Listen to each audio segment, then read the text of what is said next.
Today, the market might be set to deflect.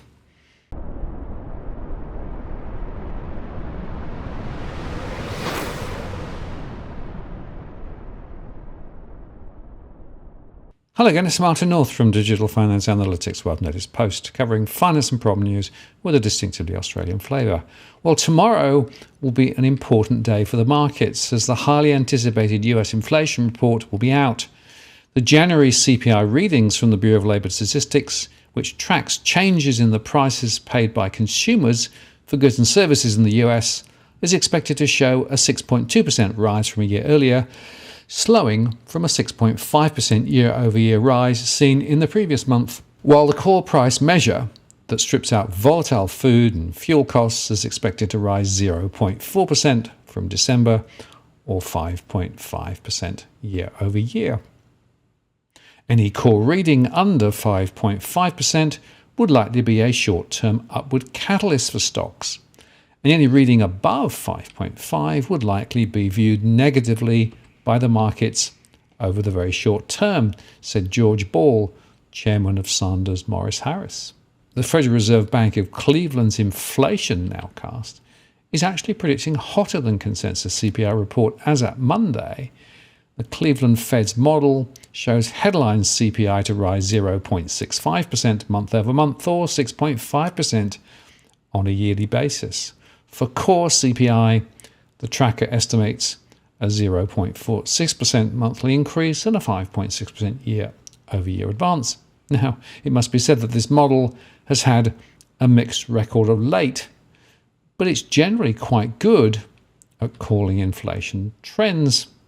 So that means if those nowcasts hold, it could terminate the stock market's hope that inflation will melt away and fall back to the Fed's 2% target anytime soon.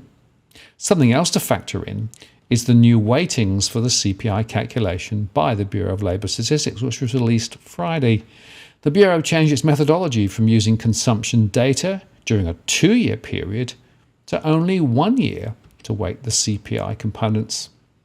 The BLS also updated spending weights used to calculate the CPI, which will be effective in the January CPI report and will result in a change in how much influence the various components will have on readings. For example, the weightings for the shelter component will rise significantly to 34.4% from 32.9%, while the food weight will fall to 13.5% from 13.9%, and prices for used cars and trucks will drop to 2.66% from 3.62%. As a result, we could well see a CPI reading hotter to start the year.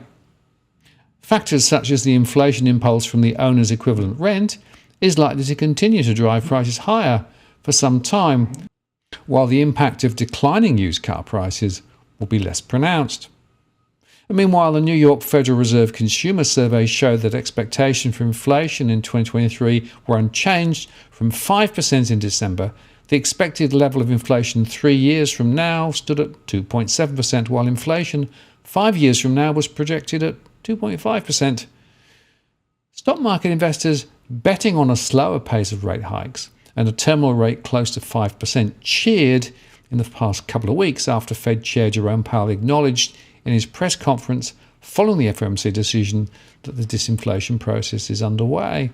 Fed Fund futures traders were pricing in a 76% probability that the Fed's funds rate will reach 5 to 5.25% in May, according to the latest data. A hotter than expected inflation reading on Tuesday, though, could mark a significant turning point in the equity market's expectations for inflation and interest rates, with far-reaching implications, according to Michael Kramer, founder of Mott Capital Management. Kramer thinks equity markets have been in a fantasy land and that investors don't appear to be greatly concerned about the coming CPI report, despite warnings from various parts of the market. It seems that despite the expected increase in inflation from analysts and the warnings from the inflation swaps, options and bond markets about a potential trend of higher than previously expected inflation in the future, the equity market is still oblivious, said Kramer. If CPI does come in hotter than expected, the equity market may find itself on the wrong side of the trend again, just as it has several times over the past 12 months. That said, ahead of this, US stocks did finish sharply higher on Monday as investors assessed various signals for what the release of consumer price data might do. The Dow Jones average was up 1.1% to 34,246, and the S&P 500 was up 1.1%, and the Nasdaq Composite was up 1.48%, and advanced 1.5% after stocks posted their worst weekly declines in nearly 2 months. So this is going to be an important week and potentially important inflection point, because it comes down to this fundamental question. Are the markets true in their view that inflation is going to be beat, or will they have to turn turtle and run again? That is the question of the moment. I'm Martin North from Digital Finance Analytics. Many thanks for watching, and I'll see you again next time.